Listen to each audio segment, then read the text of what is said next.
Sanjay Raut ji, you have 4 minutes, 4 minute है। बाप रे, बहुत दिया सर, इतना मत दीजिए, बहुत दिया। 16 घंटा चर्चा है और 4 मिनट दे रहे हो आप। आपके पार्टी को जितना दिया आपने लिया होगा। पार्टी की बात छोड़ो, आपने ही दिया। दे रहे हैं सर। मैं बहुत संक्षिप्त में अपनी बात रखूंगा जी।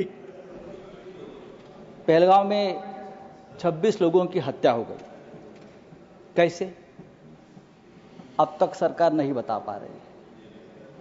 पूरा कश्मीर गृह मंत्रालय के अधीन है। 370 हटाने के बाद कश्मीर को केंद्र शासित प्रदेश बना दिया। वहां की पुलिस गृह मंत्रालय का आदेश का पालन करती है। पूरे कश्मीर में आर्म फोर्स एक्ट लगा दिया है। वहां के गवर्नर भी आपके हैं, बहुत मजबूत आदमी है। फिर भी हमला हुआ और हमलावर निकल गए। गवर्नर ने भी अपनी चूक मान्य की है कि ये चूक हो गई है, सुरक्षा में चूक हो गई है।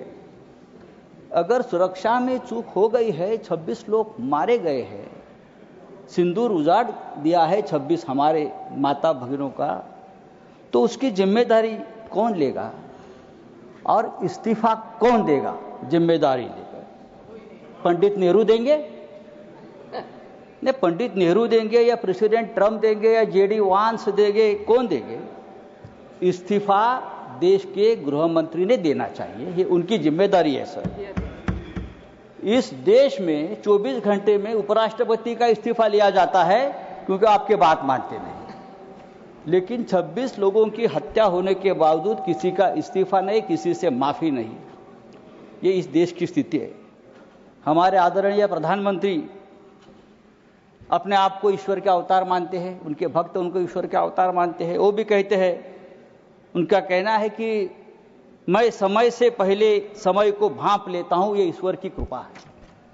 तो क्या ये आतंकवादी पहलगांव में घुसकर 26 लोगों को मारने आने वाले हैं? ये आपने क्यों भांप नहीं लिया? ये हमारे सामने और देश के सामने सबसे बड़ा सवाल है। मैं कांग्रेस के हमारे जो नेता है उनसे कहना चाहता हूं, मेरे बाजू में बैठे हैं, यहाँ कल से मैं जो बड़े बड़े भाषण सुन रहा हूं, चाहे राजनाथ सिंह जी हो, चाहे हमारे विदेश मंत्री हो, चाहे नड्डा जी हो, सबको पंडित नेहरू की बहुत याद आती है। पंडित नेहरू हो, सरदार पटेल हो, भूतकाल में बहुत घूमते हैं आप लोग। पंडित नेहरू उन्हें सोने भी नहीं देते और जीने भी नहीं देते। सरदार पटेल की भी याद आती है। मेरा ये कहना है कि नेहरू तो महान थे, लेकिन सरदार पटेल को प्रधानमंत्री न बनाकर हमने एक ऐतिहासिक भूल की है। बात ऐसी है कि नेहरू साहब बहुत ही डेमोक्रेटिक आदमी थे, सरदार पटेल लोह पुरुष थे। अगर सरदार पटेल ऐसे नेता थे जिसने पहली बार आरएसएस पर प्रतिबंध लगाया था। अगर सरदार पटेल जीवित होते और 10 साल, तो ये लोग आज सामने दिखते भी नहीं। आरएसएस को पूरे आज प्रतिबंध लगा देते। समय समाप्त हो रहा है, उनकी विषय पर बोलिए। फेंक देते। समय समाप्त हो रहा है, विषय पर बोलिए। तो आपको पंडित नेहरू का आभार मानना चाहिए कि पंडित नेहरू की वजह से आप यहां बैठे हैं, राज कर रहे हो।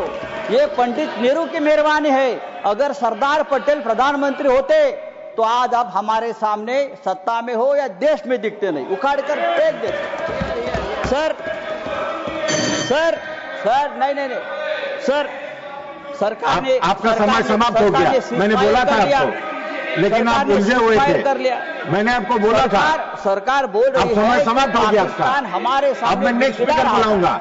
पाकिस्तान हमारे सामने गिड़गिड़ा रहा था, हाथ जोड़कर हमसे रिक्वेस्ट कर रहा था कि सीजफायर कर लीजिए, युद्ध विराम कर लीजिए। अगर युद्ध विराम किया है तो युद्ध विराम के बदले में हमको क्या मिला? आप मुझे बताइए। बात तो पीओके पर होनी थी, आप समाप्त कीजिए धन्यवाद। कम से कम जो कुलभूषण जाधव 15 साल से उस जेल में तड़प रहा है भारत का, उसको तो छुड़ाना चाहिए था।